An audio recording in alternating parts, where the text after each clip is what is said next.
mengetahui waktu total ya untuk mencapai jarak total 10 meter, kita perlu menghitung waktu ya.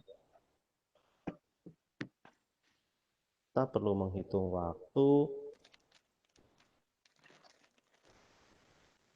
X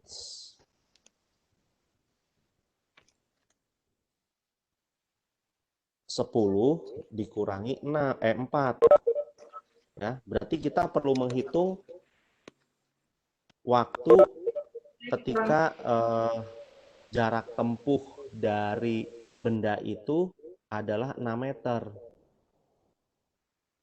Ya. Caranya bagaimana? Nah, tadi di soal ya, saya cek lagi soalnya, benda bergerak dengan kecepatan konstan ya, kemudian bergerak dengan kecepatan konstan. Berarti kita bisa menggunakan kecepatan yang mana? Kita bisa menggunakan kecepatan ya yang besarnya adalah 4 meter per detik ya di soal. Karena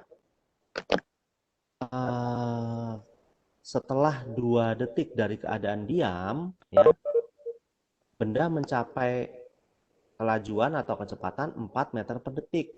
Kemudian benda bergerak dengan kecepatan konstan. Berarti kecepatannya konstan ya. Tidak ada perubahan kecepatan di sini. Ya, artinya dia bergerak lurus berkurang. Nah, maka kita bisa gunakan nilai yang 4 ya. Nilai kecepatan yang 4 sehingga apa? Sehingga dari hubungan yang kemarin ya kita sudah ketahui bersama, X sama dengan V kali T, dan kita bisa menghitung langsung nilai T-nya. T pada saat jaraknya 6 meter sama dengan berapa? Ya, berarti X per V ya, per V. Oke, di sini saya sudah membuat pakai S ya untuk jarak, maka dan di sini juga saya buatnya SX, maka di sini saya tulis aja SX ya, biar persepsinya sama. Ini SX, yang ini SX juga. SX. Ya. Sehingga berapa kalau kita hitung? Tadi SX-nya ini ya kan 6 ya, kita gunakan ini. Ini adalah SX ya. Kita pakai 6. V-nya yang mana? Kecepatan yang mana? Yang 4. Karena dia setelah 2 detik terus mencapai 4 meter per detik ya. Selanjutnya konstan. Oke. Nah, di sini kita bisa langsung menghitung 6 dibagi 4 ya. Kalau diperkecil kan berarti 3 per 2. 3 per 2 itu adalah 1,5. Jadi jarak yang waktu yang dibutuhkan ya ketika jarak tempuhnya adalah 6 meter itu adalah 1,5. 1,5.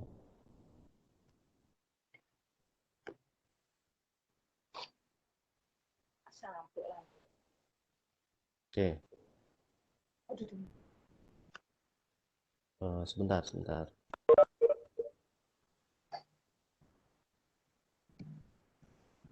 Nah, untuk menghitung waktu totalnya ya,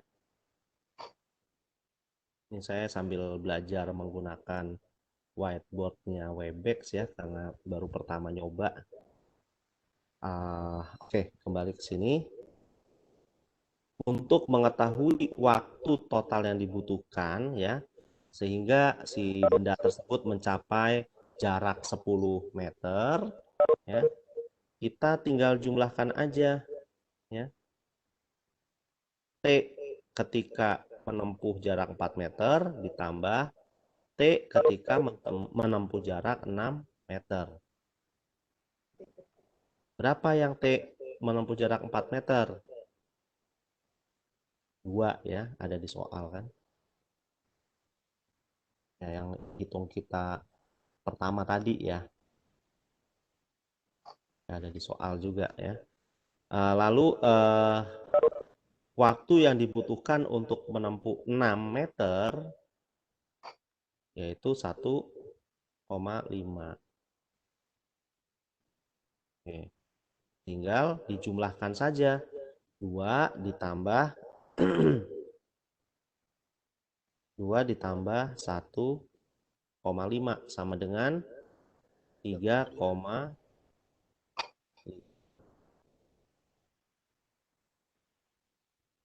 ini 3,5 ya. Detik ya, detik. Ya, kemarin ada yang menjawab betul 3,5, tapi mungkin perlu adik-adik catat lagi ya. Mohon maaf ini tulisannya kalau di whiteboard menggunakan tab ini kok jadi jelek tulisan saya. Tapi yang penting adik-adik semua bisa mengikuti. Oke, sudah dicatat ya? Bisa saya lanjutkan? Udah, Pak. Ya, oke, saya lanjutkan ya. Ya. Nah, Kok kuning nah ya? kenapa? Ada yang mau bertanya? Enggak, Pak. Oh iya, oke. Saya lanjutkan ya. Ya. Ya, oke.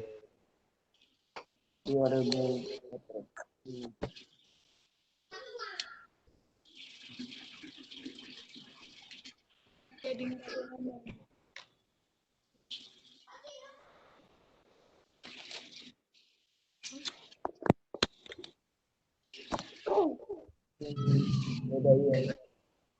Sebentar saya masih sambil belajar pakai ininya nih. Iya, Pak. Iya. Ya, sebentar, sebentar.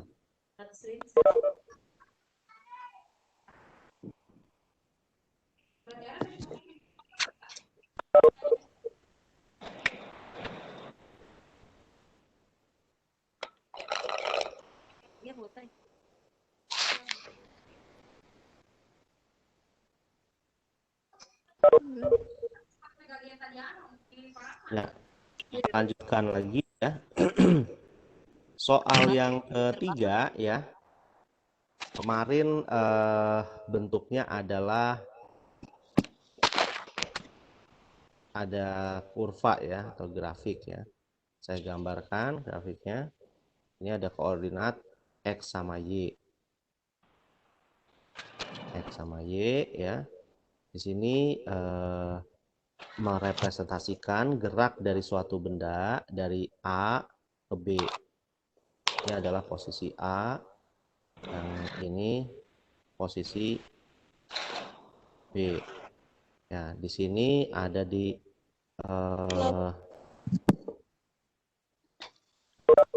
titik 10 ya.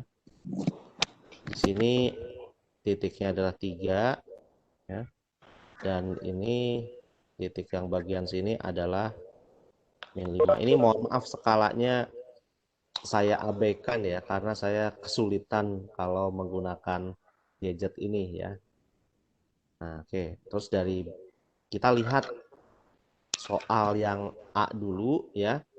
Menghitung jarak dari A ke B ya. Berarti kan ketika benda bergerak dari posisi A ya, posisi A itu berapa? Di posisi 10 meter. Ke B berapa? Min 5. Nah, berarti dari 10 ke min 5 jaraknya berapa? Ada yang bisa langsung menjawab? 15, betul. Jadi dari A ya ke B jaraknya adalah 10 ya ditambah 5. Jadi jaraknya 15 meter. Nah, selanjutnya dari gambar juga ya ditanyakan gerak dari B menuju C ya. C itu di mana ya? Di soal kemarin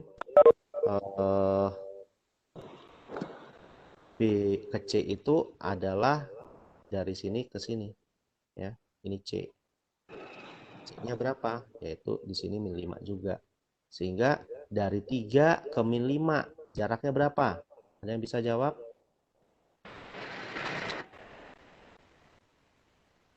Dari 3 ke 5 berapa? Dari 3 ke min 5 jaraknya. 8 ya. Jadi 3 ditambah 5. Jadi B ke C itu adalah 8 meter. Ya mungkin dicatat dulu oleh adik-adik semua biar Iya, Pak, nempel ini saya catat. sambil nyatet ya. Ya.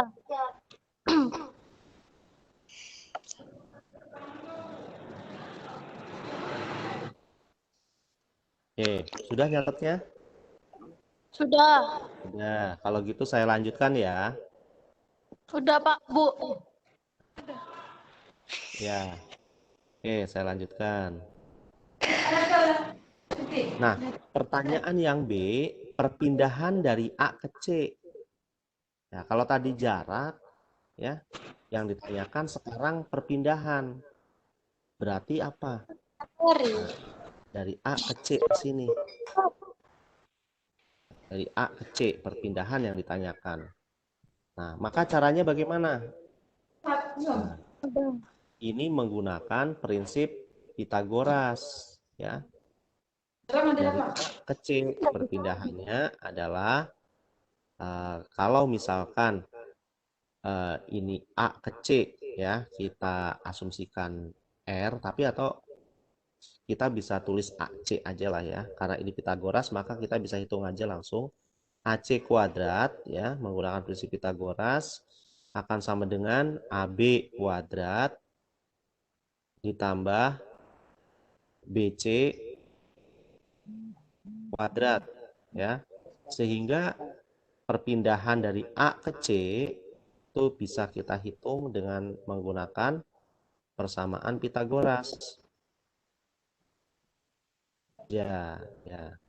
Tadi A ke B-nya berapa? Nah, A ke B-nya itu adalah 15. Kalau dikuadratkan, 220. ya betul. Tadi ada yang menjawab 225.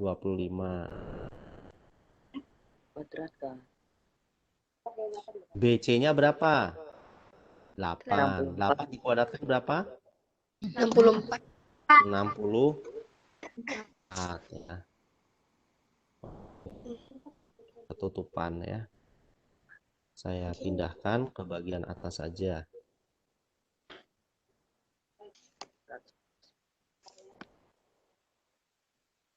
Jadi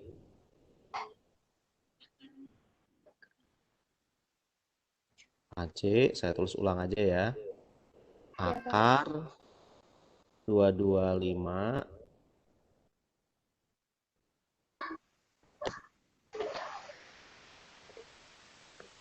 ditambah 8 kuadrat 64 ya. Hasilnya berapa? Akar berapa? 289. Akar 289 berapa? 17. Nah, pinter. 17 meter ya. Jadi perpindahan yang ditanyakan dari A ke C adalah 17 meter ya. Perpindahan benda dari A ke C besarnya 17 meter. Bisa dicatat dulu ya.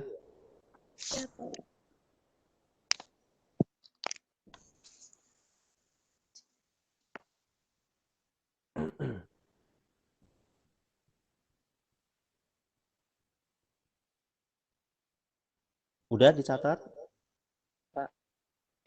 Sudah. Sudah. Oke. Selanjutnya soal yang keempat ya. Bentar, saya lihat lagi soalnya. Seseorang memacu sepeda motor dari rumahnya ke arah utara sejauh 6 km. lalu berbelok ke timur sejauh 8 km.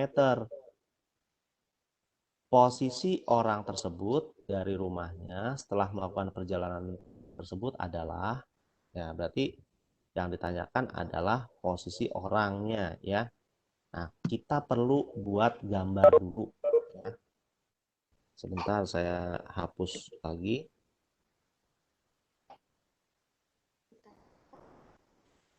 Selatan timur.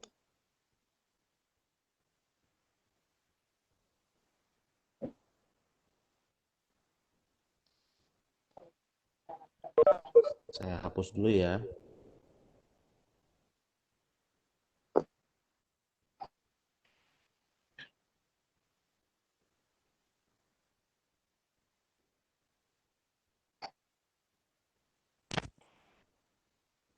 Oke, sudah saya hapus.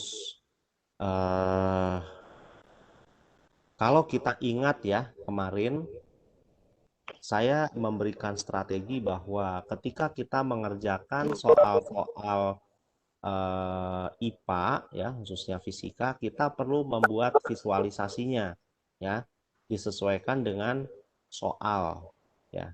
Nah, kita baca ulang tadi ya. Seseorang maju sepeda motor dari rumahnya ke arah utara sejauh 6 km. Nah, berarti kita perlu tahu dulu nih, perlu tahu arah mata angin.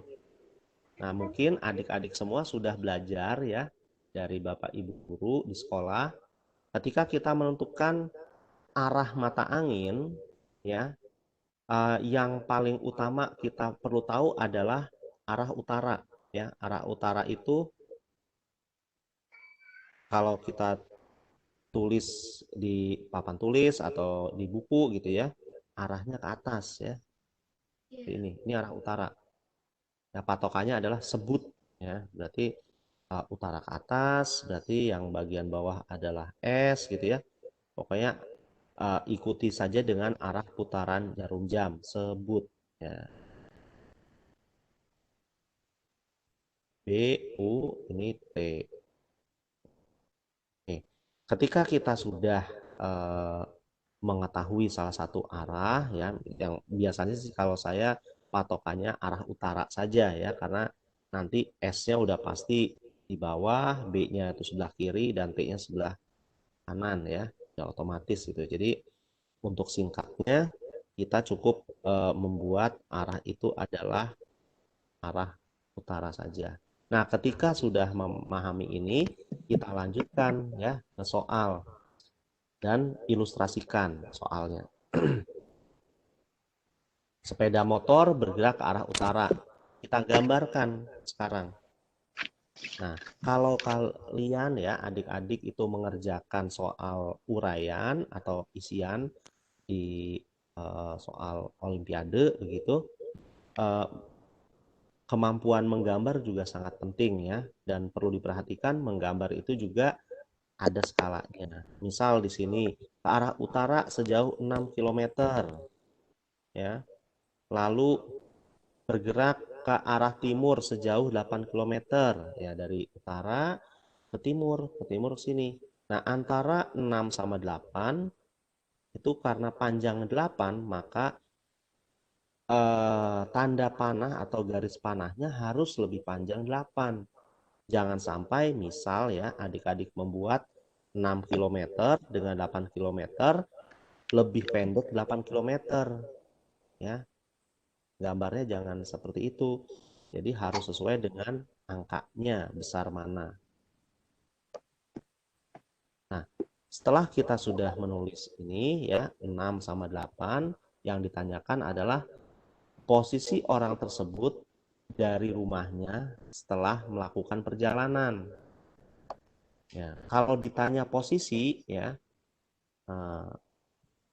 jadi itu adalah setelah melakukan perjalanan gitu ya. Berarti perpindahan ya. Jadi dari rumahnya sini ke posisi akhir.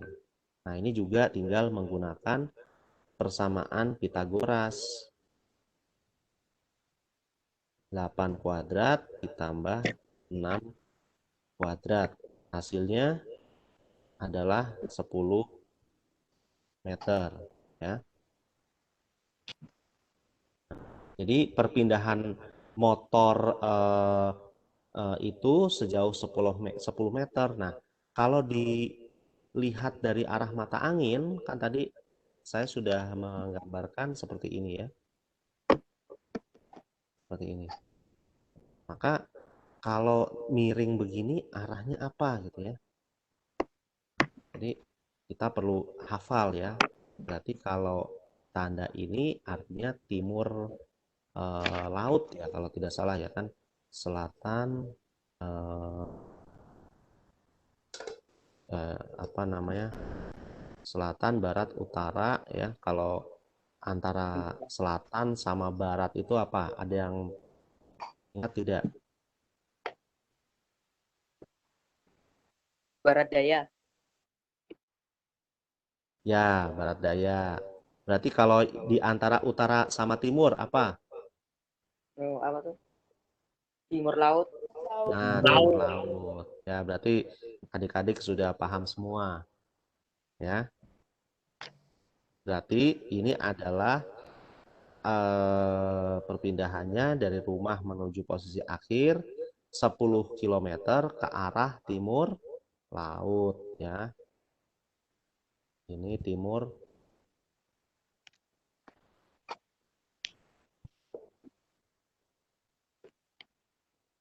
laut. Oke. Ada yang mau mencatat? Sudah, Pak. Sudah catat ya. Oke, pinter. Saya lanjutkan ya. Kemarin tuh kalau tidak salah soalnya ada 5 ya.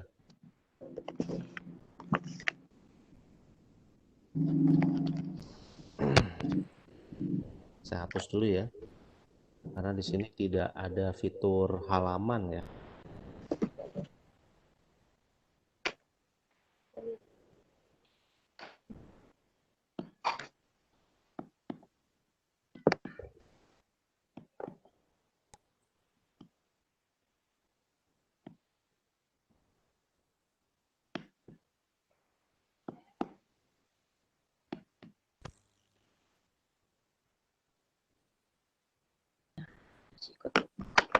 Ya, kemarin di soal yang nomor 5 ya, kita diminta memperhatikan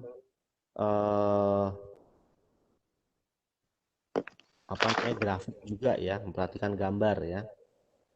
Gambar itu merupakan grafik ya yang apa namanya bagian horizontalnya ini adalah waktu ya, yang bagian vertikalnya adalah kecepatan.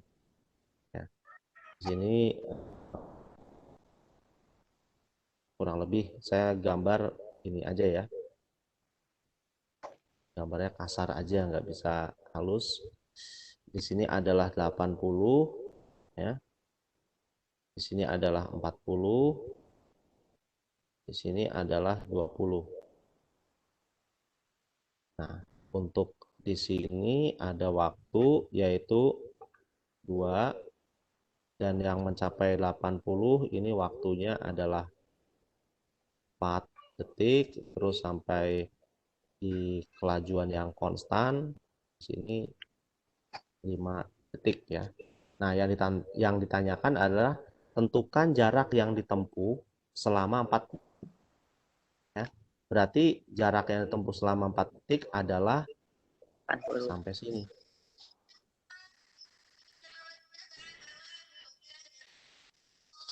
Ada yang sudah menghitung adik-adik? Hasilnya berapa?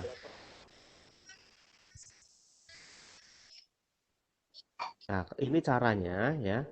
Kita perhatikan ya. Untuk mencapai 2 detik ya. Ini jarak tempuhnya sama dengan apa? Sama dengan luasan dari segi 3 ya. Untuk T dari sebentar ya.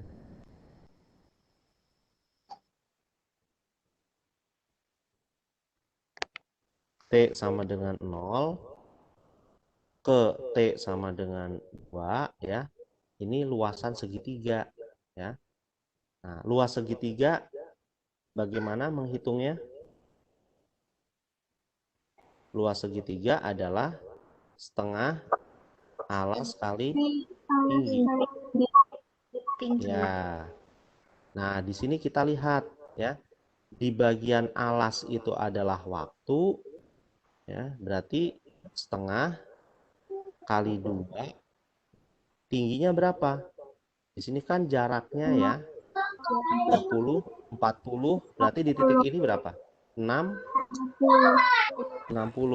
ya, kali 60.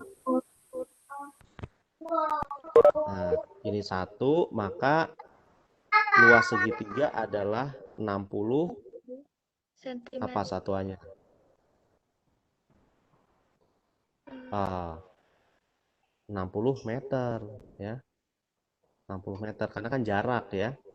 Oh ya. Kita lihat di sini eh, alas kali tinggi ya, setengah alas kali tinggi. Setengah alas kali tinggi. Alasnya adalah waktu, tingginya adalah kecepatan ya. Di sini waktu itu satuannya S, kecepatan M per S. Jadi S sama S-nya juga dicoret sehingga kita peroleh satuannya adalah 60 meter. Oke. Nah, selanjutnya yang karena kita menanyakannya, yang ditanyakan adalah sampai waktu 4 detik ya, maka kita perlu perhatikan nih dari 2 detik ke 4 detik ya, jarak tempuhnya berapa gitu ya. Jarak tempuhnya berapa dari 2 detik ke 4 detik. Nah, untuk 2 detik ke 4 detik bangunnya berbentuk seperti ini. Berarti ini disebutnya bangun apa? Trapez. Trapesium ya. Kalau trapesium untuk mencari luasnya bagaimana? Sisi A ditambah sisi B dikali tinggi. Ya, betul. Jumlah 2 garis yang sejajar kali tinggi dibagi 2 ya. Jumlah garis yang sejajarnya berarti garis yang sejajar secara apa? Vertikal ya. Ya. Berarti 60 ditambah 80 kali tinggi. Tingginya berapa? Nah, tingginya adalah 2 ke 4 ya, ini. 2 ke 4 adalah 2 ya, selisih waktu. Dibagi 2. Sorry, ini 80. 80 ya. Dibagi 2. 2 dibagi 2, 1. Berarti 60 tambah 80 sama dengan 140. 140. Ya. 140 ya, 140 meter. Sehingga untuk mengetahui jarak tempuh totalnya adalah 60 ditambah 40 meter. 140. Jadi jarak totalnya 200. 200 meter ya. Ini jarak total itu sama dengan 200 Meter. meter ya. Ada yang sudah mencatat? Sudah. Sudah ya. Pak. Oke. Saya hapus dulu. Benar ya, sudah catat semua ya? Ya, Pak. Ya.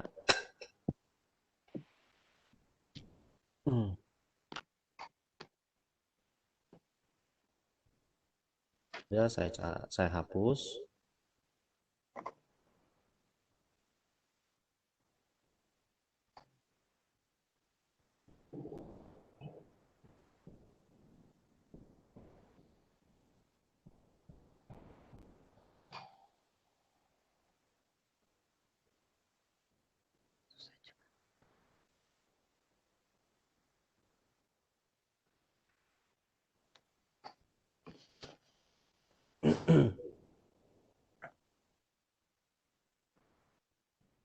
Sebentar ya.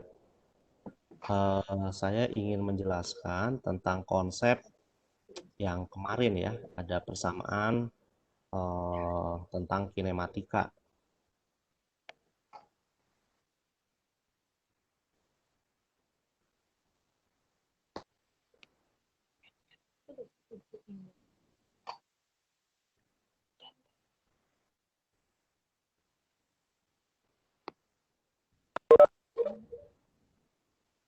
Ya, oke. Kemarin waktu kita belajar kinematika ya, adik-adik saya sudah menyinggung tentang konsep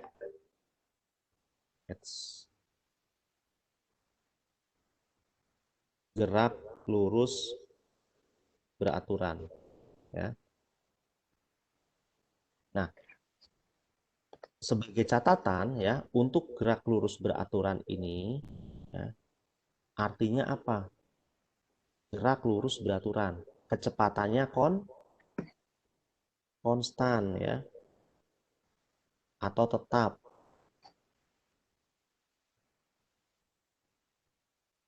Gerak lurus beraturan itu kecepatannya atau kelajuannya konstan atau tetap ya. Konsekuensinya apa? Konsekuensinya nilai dari percepatannya sama dengan 0. Kenapa sama dengan 0? Karena tidak ada perubahan apa? Y. Tidak ada perubahan apa? Tidak ada perubahan kecepatan. Ya. Tidak ada perubahan kecepatan ketika waktu berapapun. Misalnya ini adalah 80 km per jam. Nah, untuk waktu kapanpun tetap 80 km per jam. Jadi ini merupakan definisi dari V itu adalah konstan. Jelas ya? Jadi artinya percepatannya tidak ada. Tidak ada perubahan kelajuan tiap satuan waktu. Artinya konstan. Jelas ya? Nah, konsekuensinya ya, kemarin saya sudah menyinggung bahwa nilai X ya, itu adalah V dikalikan T. Kalau dari adik-adik ada yang bertanya, Pak, kalau memiliki posisi awal, apakah persamanya X sama dengan V kali T? Kalau ada posisi awal, kita tinggal menambahkan saja dia di bagian ini. Nah, X0 ditambah V kali T. Itu. Jelas ya? Lalu kalau saya ingin menggambarkan ya, ngomong-ngomong ini bagian atas sudah dicatat belum? Udah. Sudah. Oke, yang bagian sini sudah dicatat. Saya hapus ya. Iya, Pak. Ya, oke, saya hapus.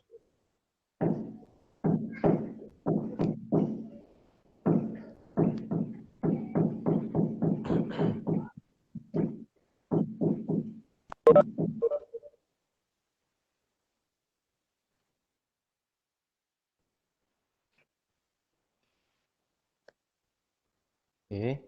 Nah, kalau saya punya dua persamaan ini, ya, X V kali T sama X sama dengan X0 V kali T. Saya ingin bertanya kepada kalian, atau saya ingin meminta kalian untuk menggambarkan dalam bentuk grafik, ya, grafik antara T versus X. Dari dua gambar, dari dua persamaan, misalnya ini adalah persamaan 1, ini adalah persamaan 2. Di mana gambar grafiknya? Saya kasih waktu, nanti tolong kalau yang sudah bisa tayangkan di layar ya, tunjukkan di layar gitu ya. Saya ingin lihat. Atau bisa raise hand dulu ya, misalnya karena saya nggak bisa lihat nama-nama adik-adik semua ya. Saya cuma bisa baca sebagian saja yang ada di layar saya. Yang terbaca ada Fahril Heldi, ada Kalimatus Sa'diyah. Nah, cuma 2 nama nih yang terbaca.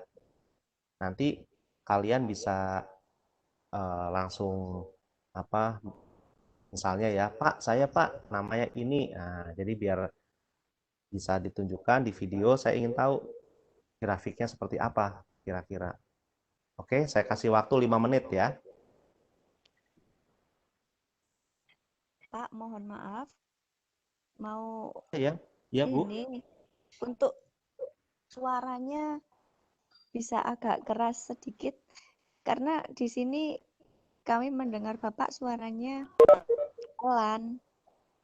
Oh, sekarang sudah keras belum Bu? Belum, belum Pak. Yang lain ada yang bisa Yang mendengar lain saya dengan jelas? apa? Mungkin jaringan, Bapak. Oh iya. Suara Ya. Bu Neni. Ah, karena di sini jelas. Tapi sebagian ada yang mendengar saya dengan jelas ya. Ya. Oke. Berarti mohon izin Bu, di tempat Ibu jaringannya kurang Oh iya iya. kurang Iya, baik mohon maaf. mungkin. Tadi itu di daerah mana ya Bu yang jaringannya kurang bagus? Kediri, Pak. Ya, saya kasih waktu dulu 5 menit ya untuk menggambar 2 persamaan ini ya. Persamaan 1, X sama dengan V kali T. Dan persamaan 2, X sama dengan X0 V kali T. Tadi ada yang sepertinya sudah ada yang request ke saya nih. Ya, silakan. Silakan untuk menggambar.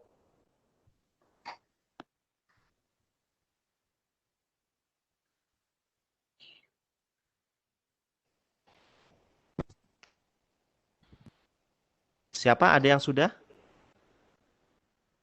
Bisa digambar ya Bu, bisa digambar ya, gimana caranya? Iya. Halo? Apakah suara saya jelas? Terus Pak. Sudah, Pak. Sudah keras, Pak. Jelas, Ya, Pak. jelas ya. Ya, siapa yang mau membuat gambar silahkan tunjukkan ke video saya. Bisa ditayangkan di videonya.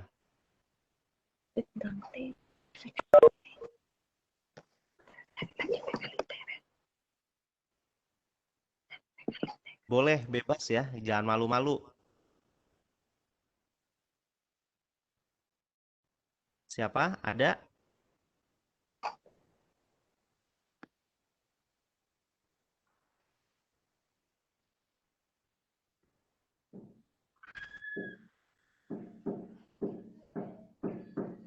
Oke, saya kasih waktu dulu deh ya.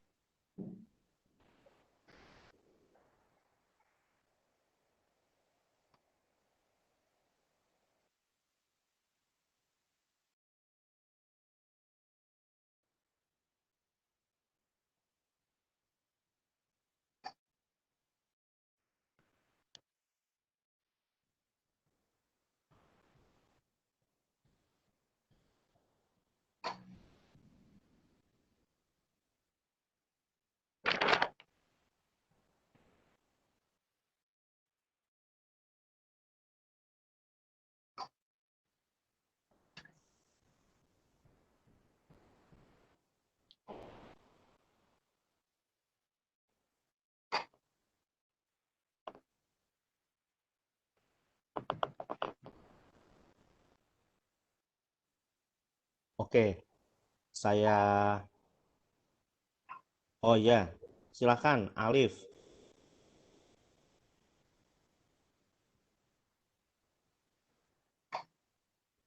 Yang X sama dengan V kali T.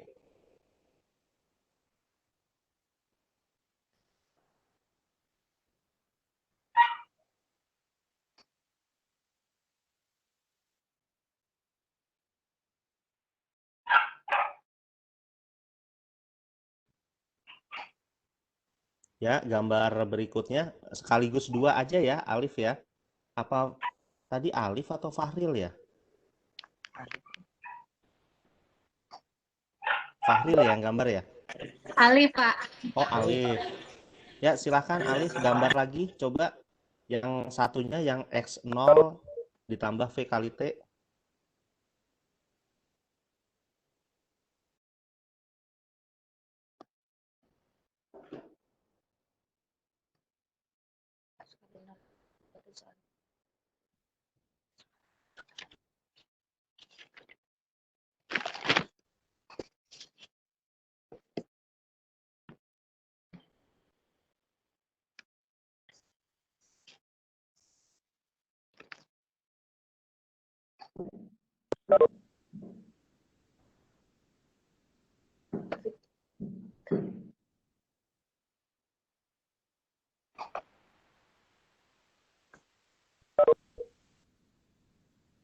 Siapa yang mau gambar lagi? Silahkan.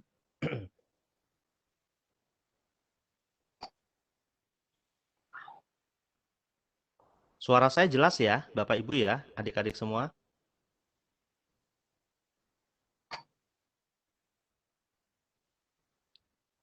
Ya, oke. Saya bahas ya.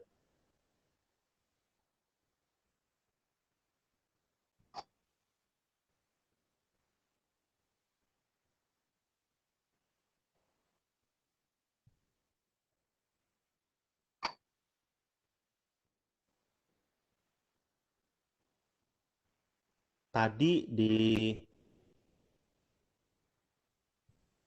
Oke, mudah-mudahan suara saya jelas. Tadi di gambar awal ya, saya meminta acuannya adalah menggambar persamaan X sama dengan P kali T. Berarti yang digambar itu merupakan ini T, ini X. Cara menggambarnya bagaimana? Ya, adik-adik bisa membuat, coba saya kasih tabel ya. Saya kasih tabel, ya. Screenshot. Ini T, ini X. T-nya 1, 2, 3, 4 misalnya. X-nya, sorry.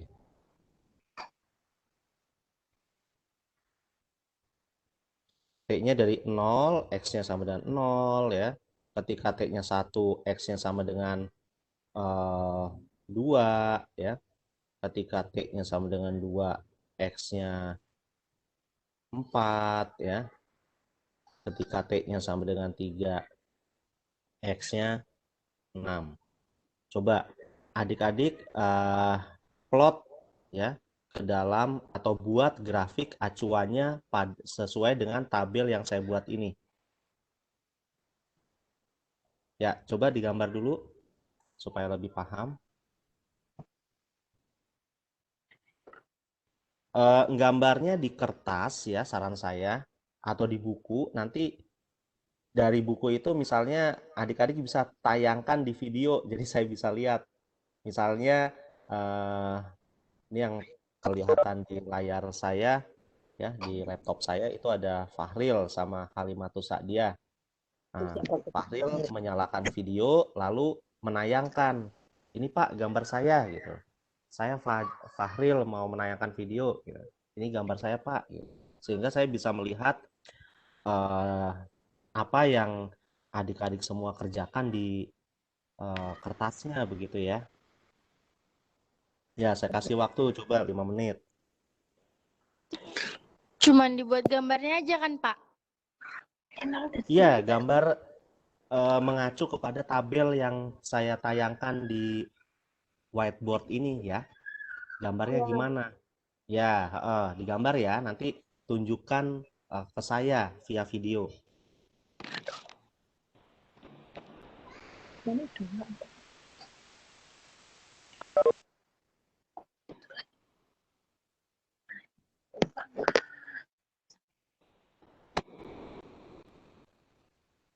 Dua, tiga.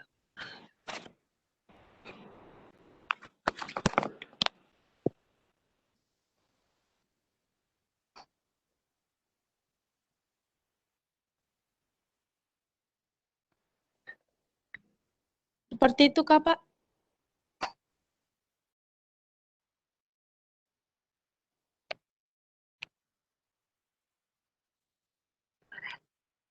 Ini Pak dari Alif, gambar Alif.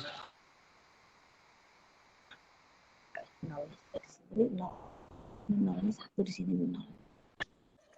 Mohon izin Bapak, itu sudah ada siswa yang menampilkan videonya.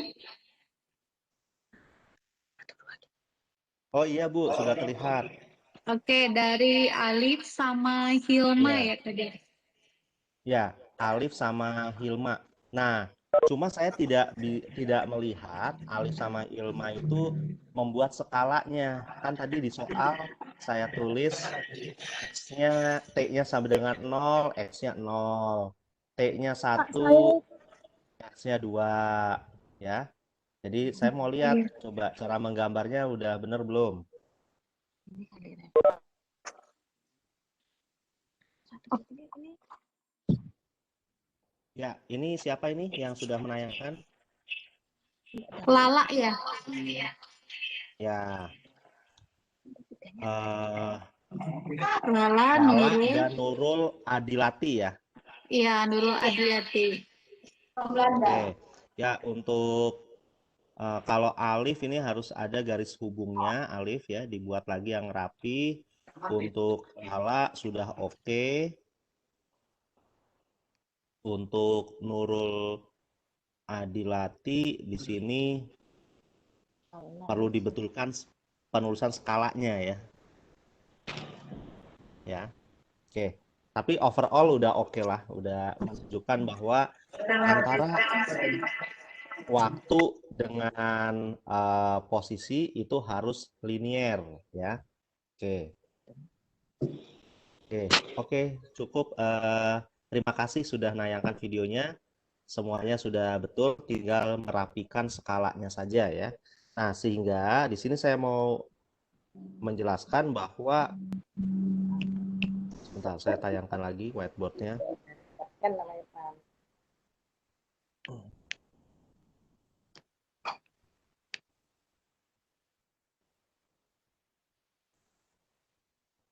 Ya. Oke. Berarti tadi ya, kalau kita punya grafik T versus X atau X versus T ya.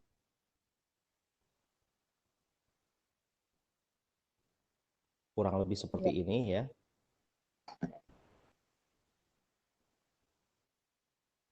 Ini posisi di 00. Ini T, ini X, satuannya meter harus ditulis. T-nya waktunya adalah detik harus ditulis. Karena kalau di dalam Olimpiade, kalau menjawab soal uraian itu harus detail adik-adik semua. Kalau tidak detail biasanya mengurangi nilai. Ya. Yang dimaksud detail itu adalah misal menggambar grafik. Menggambar grafik itu harus jelas besarannya apa, satuannya juga harus ditulis gitu ya. Skala juga harus tepat ya, jangan apa tidak masuk akal gitu ya, jangan tidak masuk akal, maka harus masuk akal ya. Nah, tadi misalnya T-nya 1 ya. Ini 2 X-nya ya. Kalau T-nya 2 ininya 4. Ini 3, X-nya di 6. Ya, kalau tidak salah tadi saya tabelnya begitu ya. Nah, pertanyaan saya sekarang, arti dari garis atau slope yang terbentuk antara T dan X atau X dan T ini memberikan makna apa? Ada yang bisa jawab?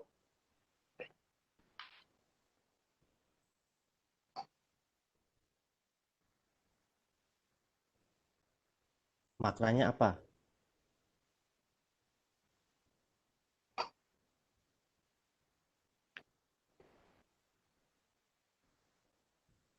Nah, maknanya kita perlu ingat tadi ya, kalau dari persamaan yang kemarin saya bahas, X sama dengan V kali T, ya, X-nya itu ada di sumbu Y, T-nya itu ada di sumbu X.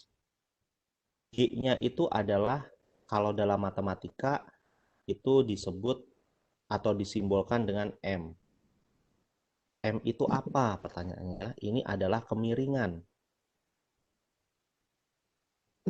Kemiringan atau bahasa matematikanya disebut gradien. Jelas ya? Nah, berarti ada hubungannya nih dengan matematika. Adik-adik mungkin sudah belajar ya dari Bapak Ibu guru bahwa bentuk dari Y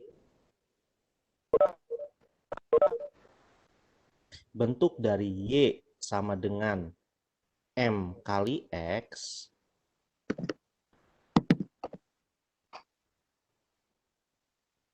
ini merupakan persamaan apa? Linier.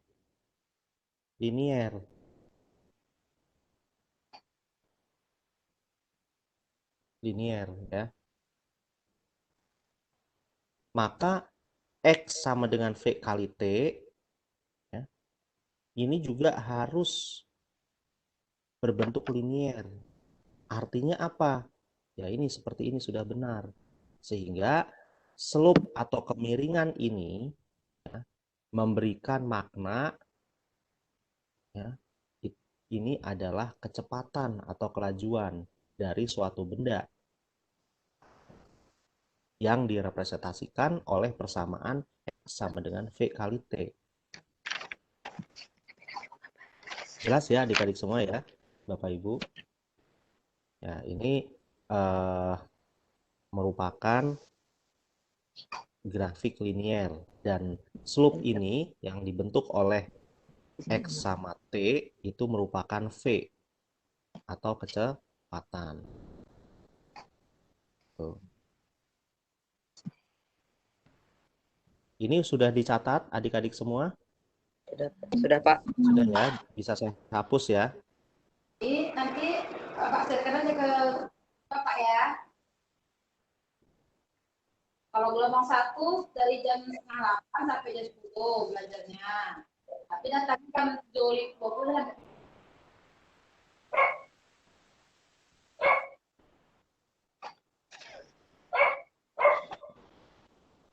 Oke, saya lanjutkan. Sekarang saya punya soal ya. Apabila saya membuat grafik seperti ini T, ini X.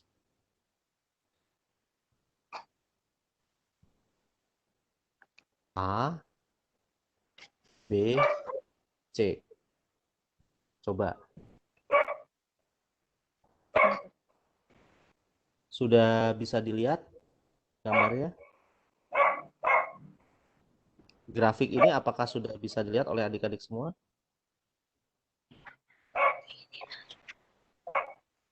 Kayaknya belum terlihat ya. Masih gambar yang tadi, Pak? Oh, masih gambarnya tadi. Ya, yang gradien itu. Oh, iya, iya. Kecil.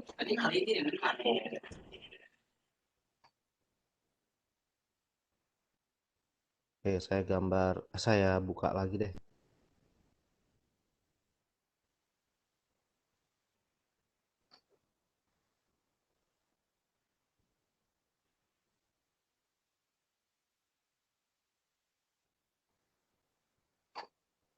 Suara saya jelas tapi ya Bapak Ibu dan semua. Jelas, Pak. Jelas, Pak. Jelas, Pak. Ya, oke Bu. Oke, saya lanjutkan ya. Nah, misal saya punya grafik kayak gini ya, masih sama T versus X atau X versus T.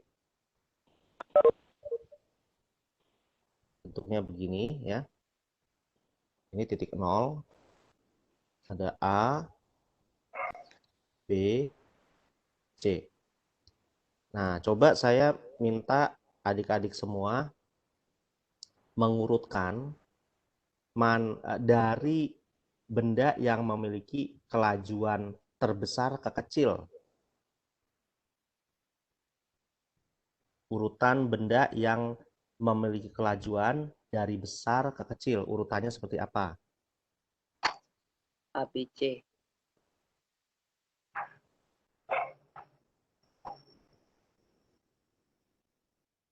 Kelajuan terbesar berarti waktunya lebih kecil. C, B, A.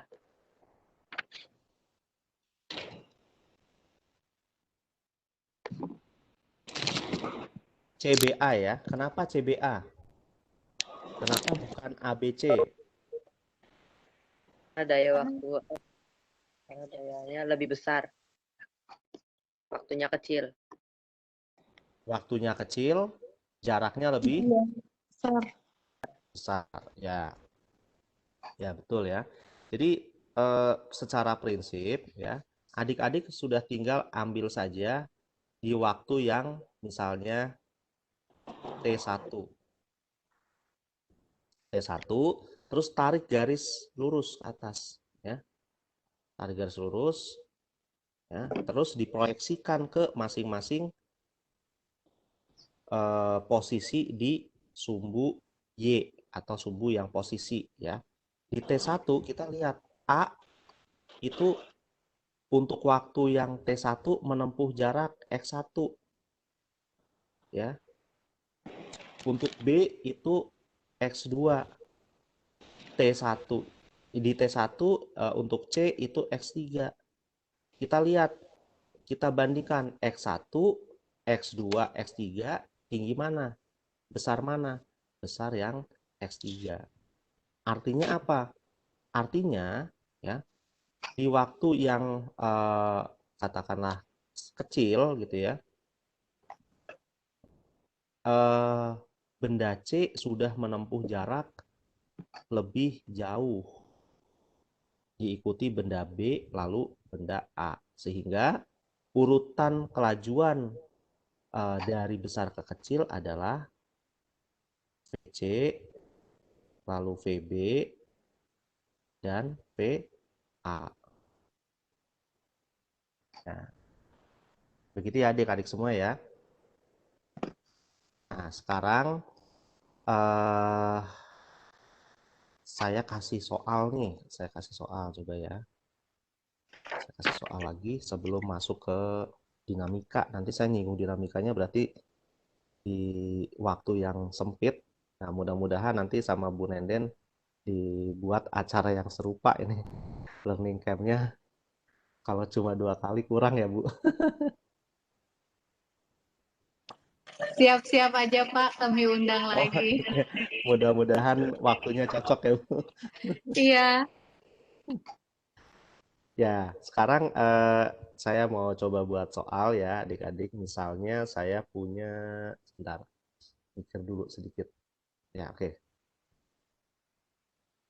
Saya punya C ya sama dengan apa? Misalnya M ditambah N ditambah NT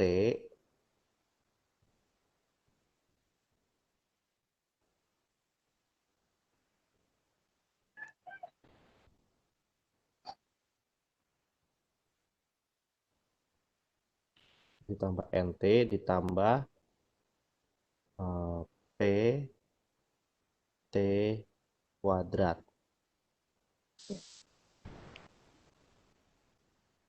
Sebentar, ini layarnya terlalu kecil ya. Ini P kuadrat ya.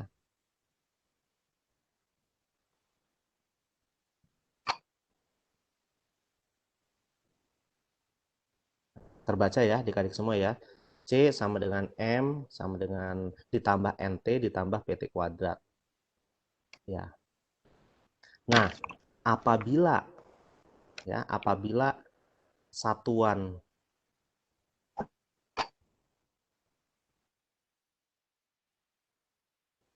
apabila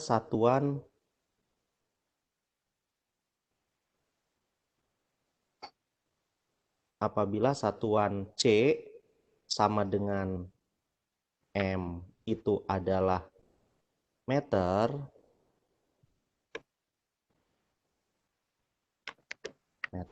gitu ya. Dan T adalah meter per detik ya. Tentukan ya yang A. Ini pertanyaannya. Tentukan besaran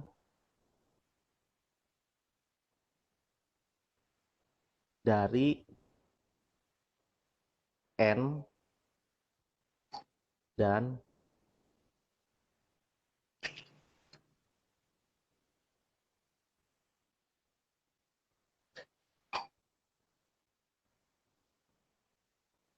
dan P.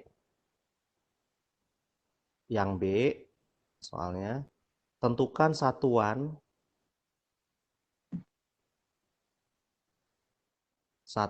N dan P.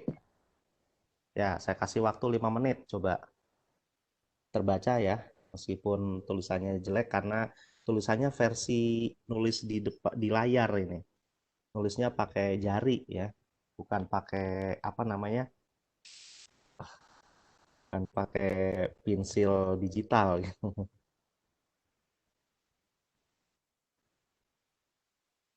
5 menit ya adik-adik ya.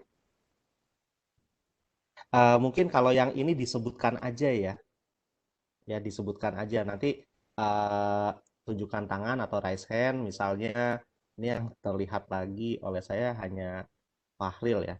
Nah, misalnya Fahril, Pak, yang A besarannya ini, yang B satuannya ini, gitu saja ya. Nanti kita bahas bareng-bareng.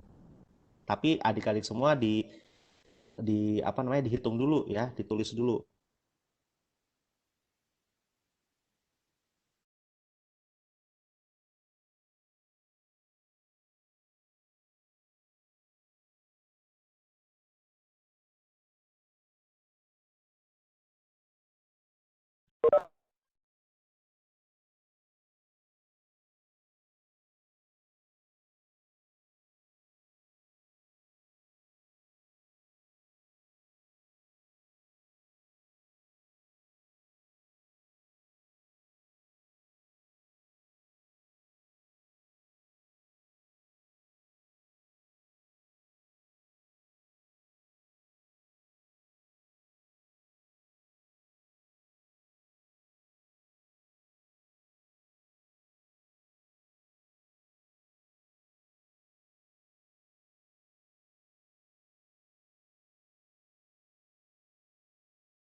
Pak, saya sudah jawab di chat. Oh, sudah. Ada di chat ya?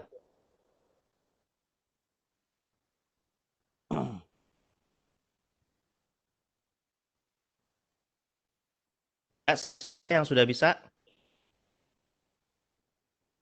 Silakan. Yang bagian A berapa? Besarannya apa yang A? N dan Yang P-nya apa? N-nya jumlah zat, Nah, ini jumlah zat. ya. P-nya? P-nya massa jenis, Oh, P-nya massa jenis, N-nya jumlah zat. Kalau satuannya apa? satuannya kalau N mol, Kalau P?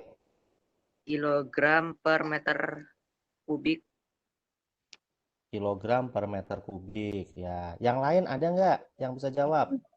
Pak, Ya, besaran N panjang, ya. besaran P waktu. Besaran Satuan P waktu. ya, Ya, yang satuannya N apa? meter, Yang P? sekon. Skor. Yang lainnya ada lagi nggak? Saya Pak, Ya, silakan. N kecepatan, N P kecepatan, percepatan, P percepatan. Satuannya? N meter per sekon, Ya, yang P. meter per sekon kuadrat. Nah, ini siapa namanya tadi yang menjawab? Ainun, Ainun dari sekolah mana? SMP Unggulan Alialu, Alialu itu di mana ya? Di Sukabumi. di Malang, Jawa Timur. Oh, Malang. Ya, ya. Oke. Ada lagi jawaban yang lain? Ada lagi? Ya, kalau tidak ada kita bahas bareng-bareng ya. Ya, Pak. Ya. Oke. Saya hapus dulu yang bagian B. Besaran N dan P ya. Adik-adik perlu lihat di sini ya. Patokannya adalah satuan yang sudah saya tulis. Satuan C itu sama dengan M. Ini. Yaitu apa? Meter. Berarti N sama T ini satuannya apa? Yang bisa dijumlahkan berarti N sama T itu harus apa? N sama T harus sama dengan C sama M. Yaitu apa? Meter. Meter. Harus sama ya. Kalau tidak sama nggak bisa dijumlahkan. Nggak bisa setara kiri sama kanan ya. Maka NT meter. T udah tahu belum? Satuannya apa? Belum. Waktu. T.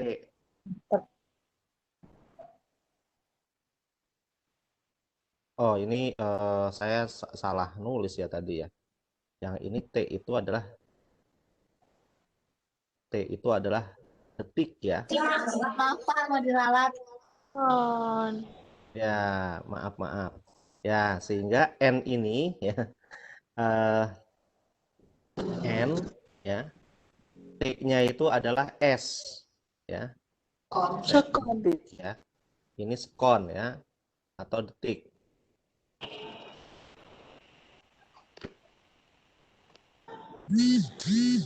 Tadi tidak sinkron sama otak dan tangan. Oke.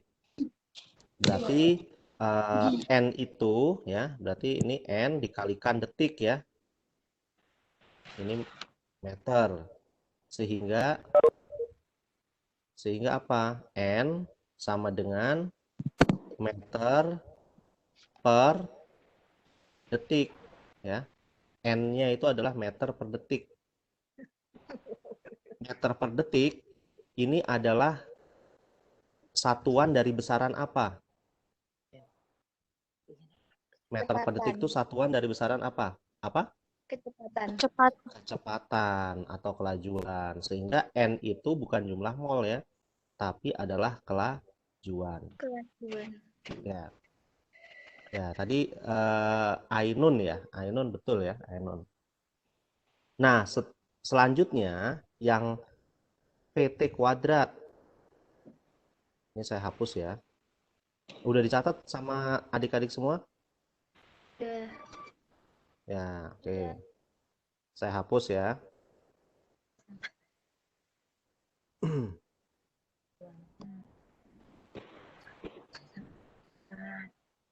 Nah, ini PT kuadrat, ini juga sama harus setara dengan C. Ya. PT kuadrat itu setara dengan C, berarti satuannya apa? Meter. Meter ya. T-nya tadi adalah detik ya, atau S. Sehingga P itu sama dengan meter per Sekon atau kuadrat. sekon kuadrat. Ya, meter per sekon kuadrat. Artinya kalau P itu memiliki satuan meter per sekon kuadrat, berarti dia besaran apa nih? Kecepatan. Lajuan atau Percepatan. Ya, percepatan ya. P ini Iya. adalah percepatan.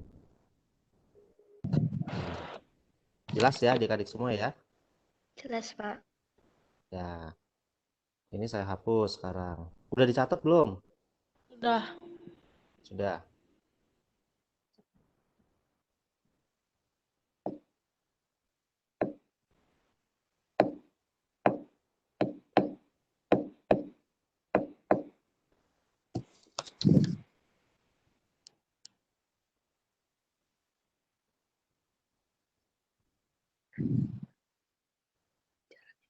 Nah, sekarang kalau kita mengacu kepada kalau tadi kan kita membahas tentang apa? Sudah membahas tentang gerak lurus beraturan ya. Ya. Gerak lurus beraturan ya. Nah, sekarang kalau ada lagi nih, apabila geraknya itu ya memiliki percepatan ya yang konstan. Artinya apa? Dia disebut sebagai gerak lurus berubah tapi beraturan. Nah, berubah ini artinya dia punya percepatan. Beraturan artinya percepatannya konstan. Ya. Jadi kalau tadi gerak lurus beraturan, kelajuannya konstan. Kalau gerak lurus berubah beraturan, ya, percepatannya konstan tidak berubah. Ya. Berarti kalau percepatannya konstan, artinya tidak berubah, artinya tetap, maka seperti apa kita menggambarkannya? Tentu kalau kita gambarkan antara grafik grafik A-nya di sudut ya, dengan T, maka kalau konstan itu A-nya tidak berubah di waktu berapapun. Ya, konstan. Seperti ini ya. Nah, sekarang kalau saya pengen membuat grafik ya, hubungan antara kecepatan dengan waktu. Ini saya hapus dulu ya.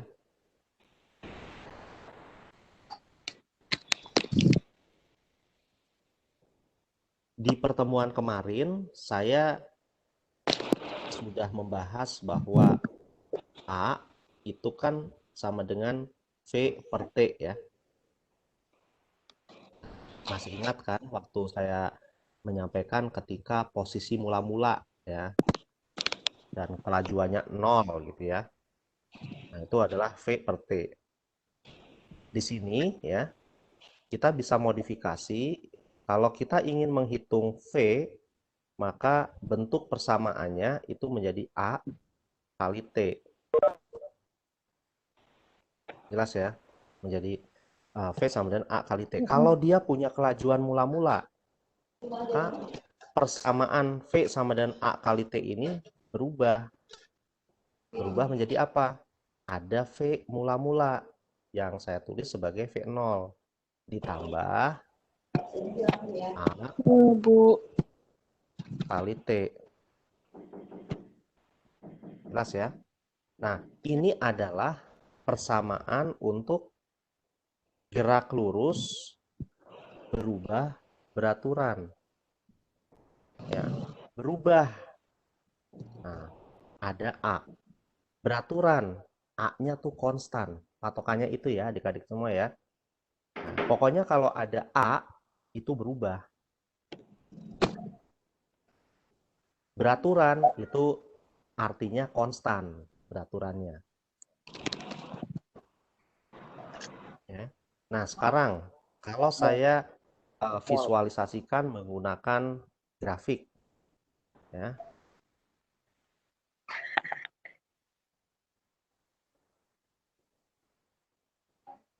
Saya coba visualisasikan menggunakan grafik.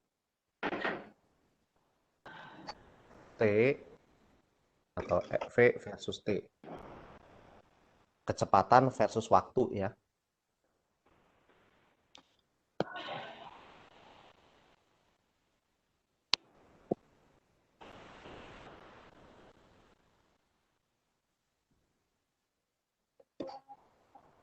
Kalau untuk grafik yang A,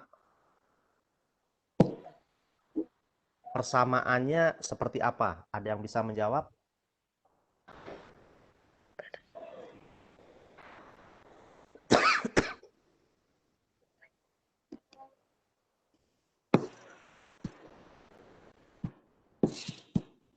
Ya, di sini saya membuat seperti ini ya, seperti ini. Nah, saya ingin tahu nih, kalau grafik yang A itu persamaannya tuh seperti apa? Dari mana ini? Terus yang B itu yang mana?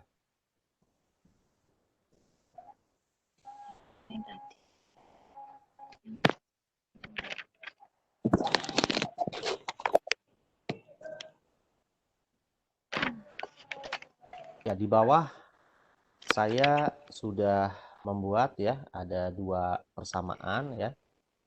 Persamaan 1, ini persamaan 2.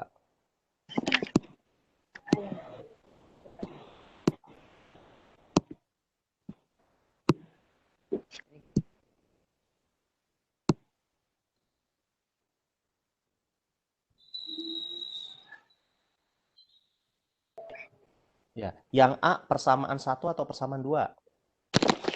1. Tuh. Yang A persamaan 1. Kenapa yang A itu persamaan 1? Karena dia nggak punya kecepatan awal.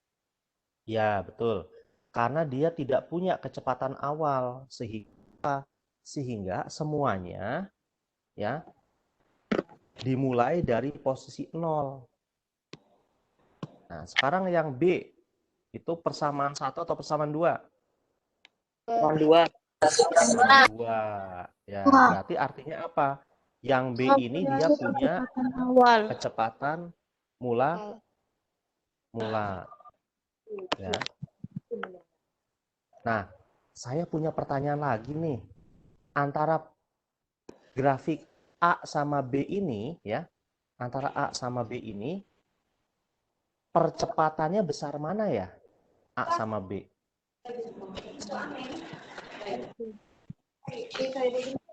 Sama, Pak. Sama. Ada lagi jawaban yang lain?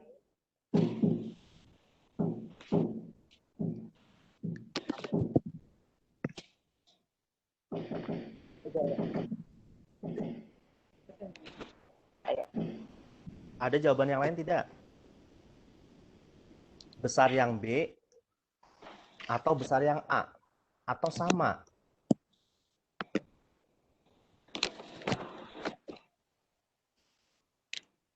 Ada yang bisa menjawab selain sama? B, Pak. Besar B, Pak. Kenapa B? Kenapa lebih besar B percepatannya?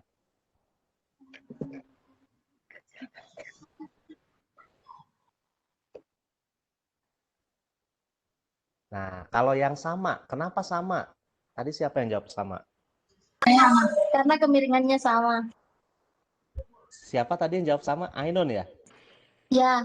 Ya, betul ya. Yang jawab betul adalah sama percepatannya. Kenapa? Meskipun ya, yang B itu sudah bergerak duluan ya karena dia punya kecepatan mula-mula, namun kelajuannya itu ya bertambah seiring waktu sama besarnya. Ya, sama besarnya dengan yang A. Kenapa sama? Karena kemiringannya sama. Jelas ya? Jadi kalau untuk melihat sama atau besar atau lebih kecil, itu dilihat saja dari kemiringannya. Seperti tadi kita sudah bahas di konsep yang gerak lurus beraturan. Ya. Ya, oke, jelas ya. Jadi jawaban yang betul adalah percepatan A sama B itu adalah sama. Ya. Oke. Ya, waduh, waktunya udah jam 2.48, saya belum nyentuh PowerPoint. Oke. Ya, penjelasannya menggunakan whiteboard saya cukupkan sampai sini ya.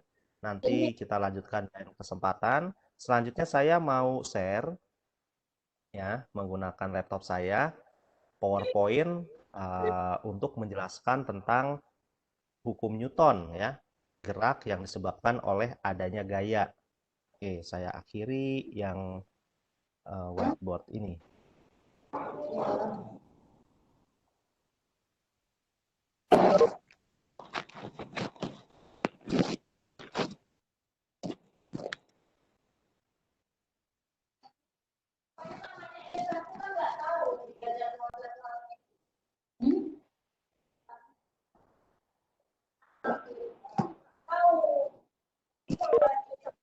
Gimana kalau ada PR? Gak ada, Mak.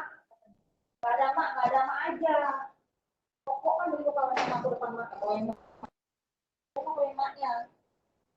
Ada loh, Bu. Ini namanya kelas rumbu. Bilang lah gitu. Saya, Bu. Kalau bodoh nih.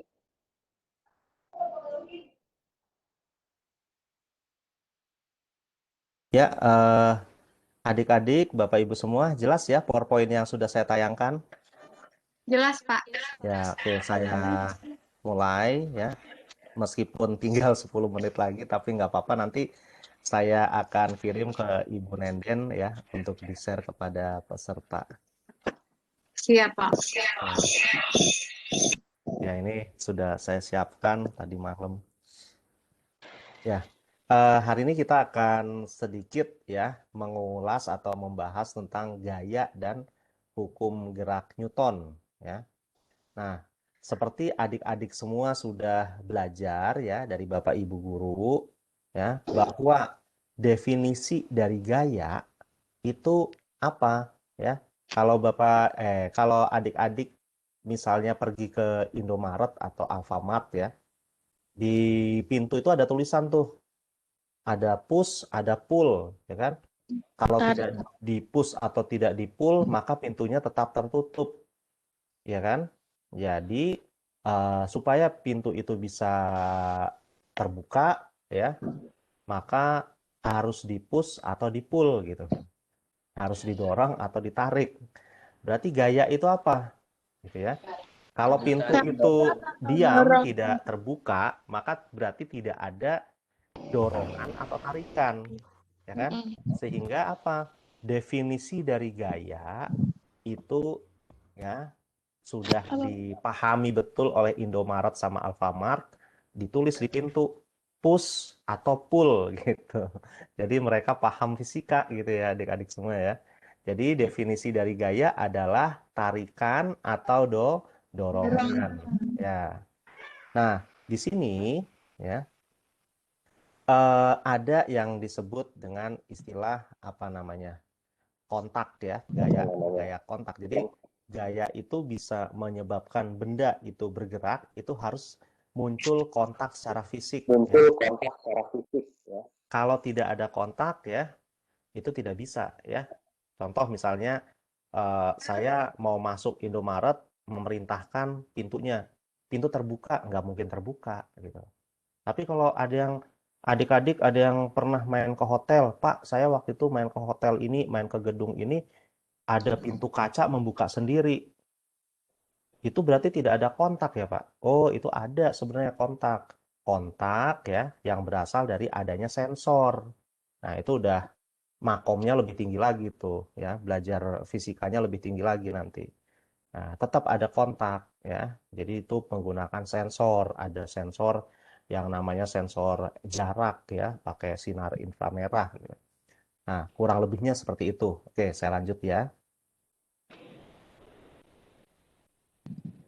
Nah, di sini ya, untuk merepresentasikan suatu gaya ya, adik-adik biasanya kalau melihat soal atau penjelasan di buku ya, itu selalu disimbolkan dengan tanda panah ya. Nah, tadi saya sudah singgung tuh di penjelasan tentang konsep gerak bahwa besar panjang dari suatu apa namanya garis itu harus merepresentasikan apa namanya suatu nilai ya agar bermakna.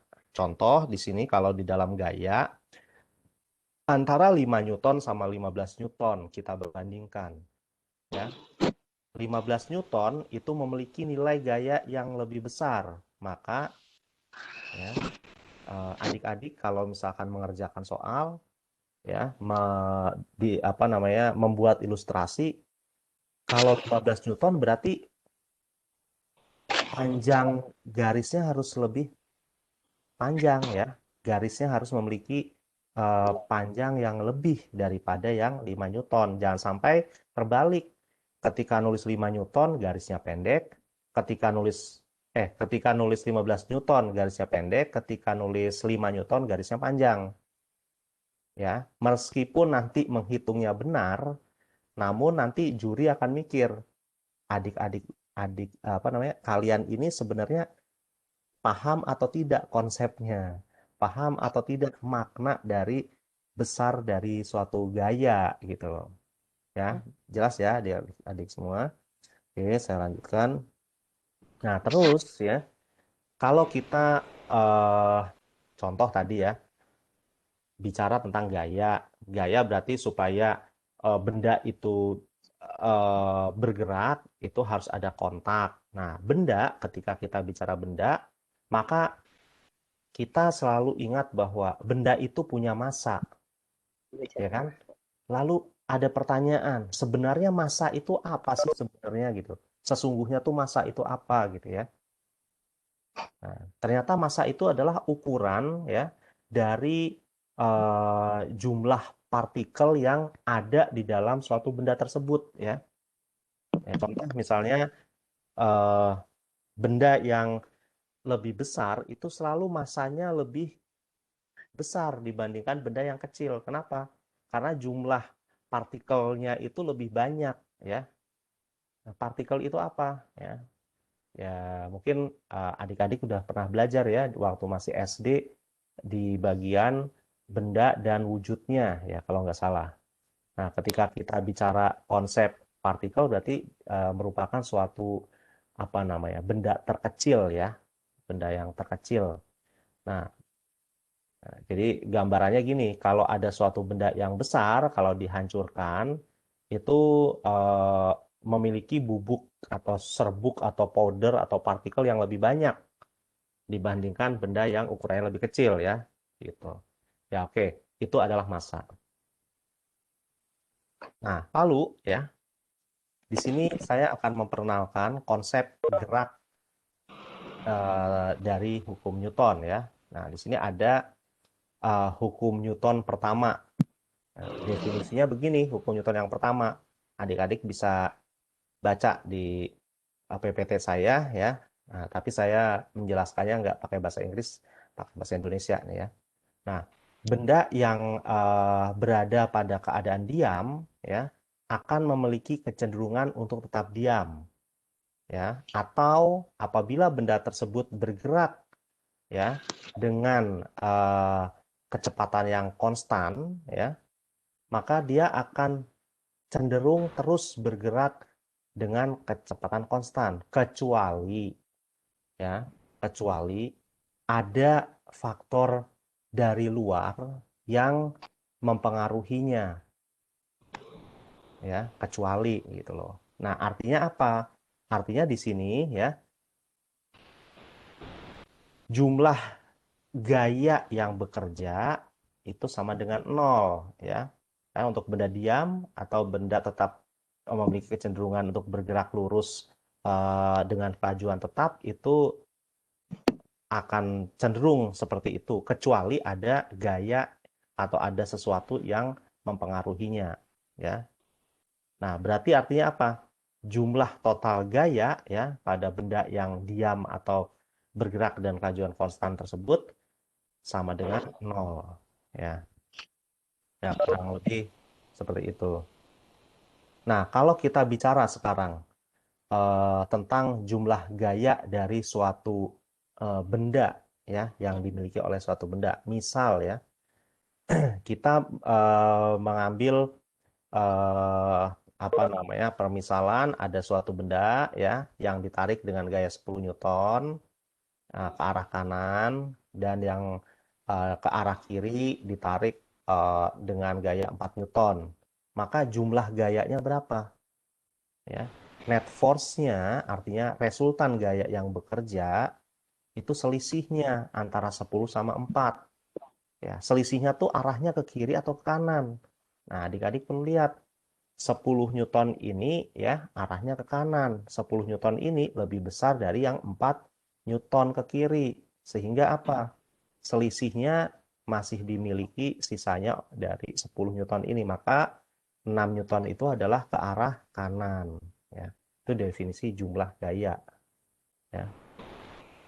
Nah, ini juga sama ya apabila kita meninjaunya dari satu benda. Nah, terus ada istilah inersia. Ya. Nah, di sini kalau inersia itu adalah kecenderungan alamiah dari suatu benda untuk tetap diam atau mempertahankan kelajuannya untuk tetap bergerak lurus secara beraturan ya.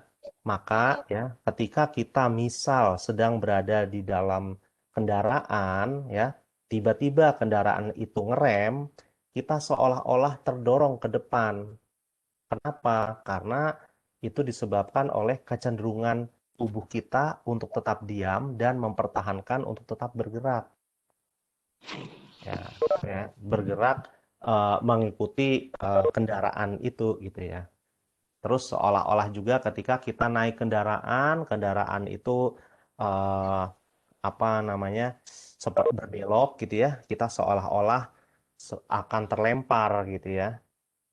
Itu sebenarnya adalah kecenderungan suatu benda atau ya suatu benda untuk tetap mempertahankan pada posisinya gitu. Nah, jadi ada nggak hubungan antara inersia sama massa? Nah, di sini hubungan antara inersia sama massa ya. Massa ya dari suatu benda itu adalah ukuran kuantitatif dari inersia. Maksudnya ukuran kuantitatif apa? Dari inersia. Massa itu lebih bisa diukur ya. Misal contohnya ya ketika kita menimbang benda itu memiliki satuan kilogram. Itu adalah yang dimaksud dengan ukuran kuantitatif. Sehingga apa? Ya, kalau kita bicara inersia ya, kita bandingkan benda ya yang lebih besar ya, massa lebih besar itu kecenderungan untuk diam atau bergerak lurus dengan kelajuan konstan itu lebih besar. Konsekuensinya apa? Ya, contoh misalnya kereta sama motor. Ya, kereta sama motor sama-sama melaju misal 80 km per jam. Waktu untuk ngeremnya atau untuk ketika direm ya, motor itu lebih mudah berhenti ya daripada kereta. Kenapa? Karena kereta memiliki massa yang lebih besar.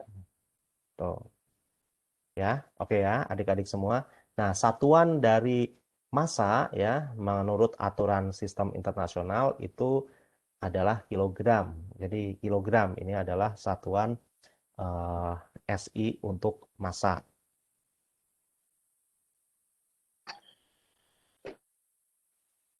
Ya, wah ini waktunya udah pukul 3 ya Bu Nenden, nggak terasa nih. Nggak apa-apa, Pak. Ya. Oke, saya lanjutkan dulu sedikit ya Bu ya. Iya, silakan. Ya, oke, saya percepat dulu. Nah, ini tadi malam saya kopinya kurang rapih ya. Ya, kurang lebih inilah. Nah, selanjutnya untuk hukum Newton kedua ya. Nah, hukum Newton kedua itu tentang gerak ya. Nah, di sini apabila jumlah gaya yang bekerja pada benda dengan massa M ya, itu akan menyebabkan perubahan percepatan ya. Yang arahnya apa? Berbanding lurus dengan jumlah total gaya yang bekerja pada suatu benda tersebut. Sehingga kita bisa definisikan ya jumlah total gaya yang bekerja pada suatu benda dan menyebabkan benda itu mengalami perubahan kecepatan ya, itu disimbolkan dengan persamaan sigma F ya sama dengan M kali A. Jadi di sini nggak ada tulisan kali ya, tapi ini sebenarnya sama saja. MA itu adalah M dikalikan A. Ya, ini merupakan besaran vektor. Ya, adik-adik bisa lihat di sini ada tanda panah di F dan di A. Ini adalah besaran vektor. Nah, ini adalah satuan gaya ya, sama dengan Newton ya. Kombinasi dari kilogram meter per sekon kuadrat itu adalah Newton.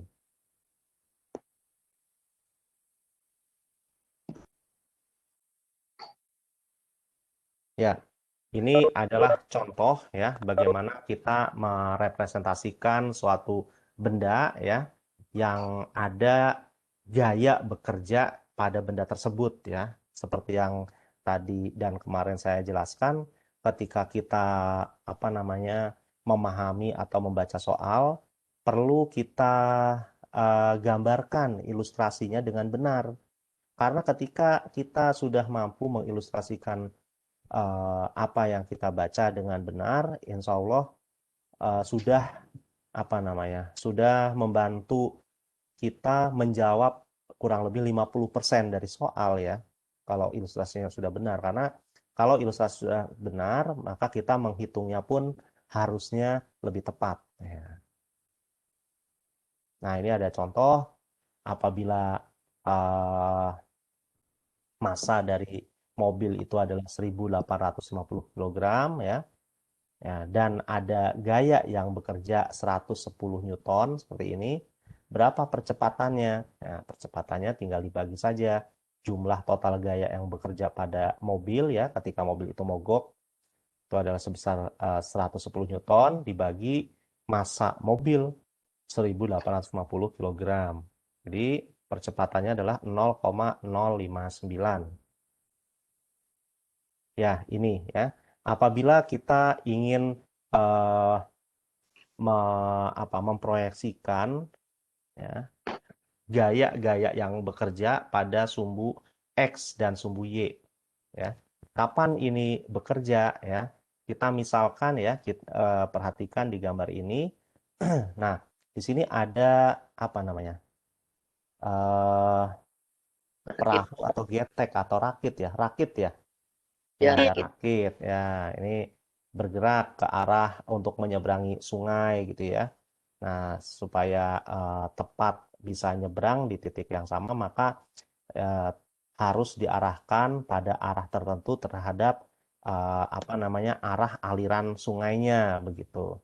Nah, maka kalau kita proyeksikan terhadap koordinat X dan Y ya, kalau kita proyeksikan terhadap koordinat X dan Y, ternyata di sini ada sudut sebesar 67 derajat terhadap X. Nah, maka kita bisa proyeksikan terhadap X dan Y-nya ya. Kalau terhadap X maka dia harus cos, terhadap Y maka dia harus sin ya. Kenapa? Karena sehadap ya. Kalau cos itu yang mengapit begitu.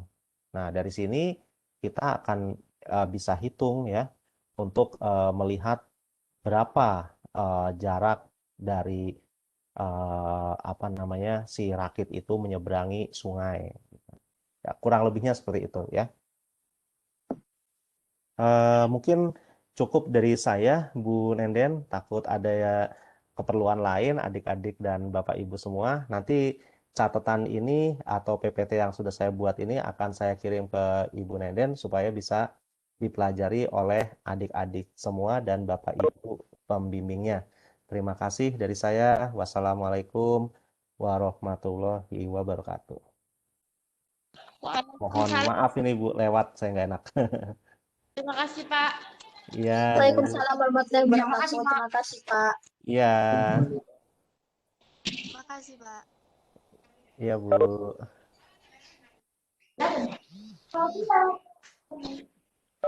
Saya serahkan ke Bu Nenden nih untuk menutup mungkin Bu.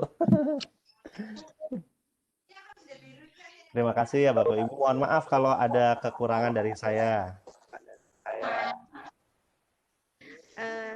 Terima kasih Bapak untuk penjelasannya hari ini. Halo, suara saya terdengar? Bapak dan Iya, Ibu? jelas Bu. Oke. Terima kasih untuk materi hari ini, materi terakhir ya Pak ya untuk sesi Iya. fisika.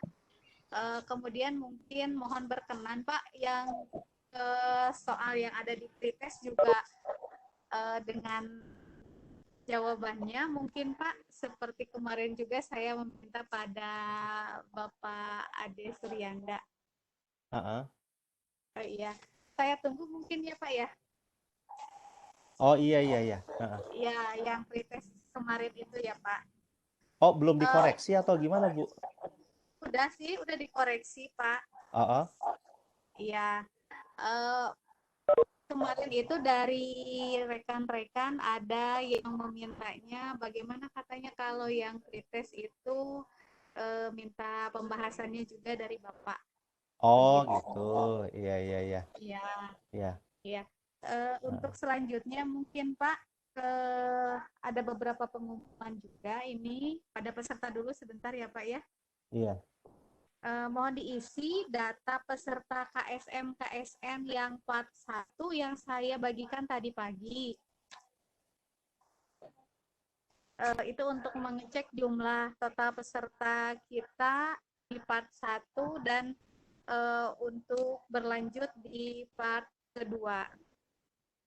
Kemudian jadwal untuk post-test nanti kita akan laksanakan kurang lebih di jam 15.30 dan berakhir di jam 18. Selanjutnya untuk hari Senin, itu di tanggal 22 Maret, ada pembukaan learning camp yang terintegrasi keagamaan. Insya Allah akan dibuka jam 1. Mungkin itu saja pengumumannya dan saya mohon mungkin ya Pak nanti materinya dikirimkan pada kami. Iya Bu.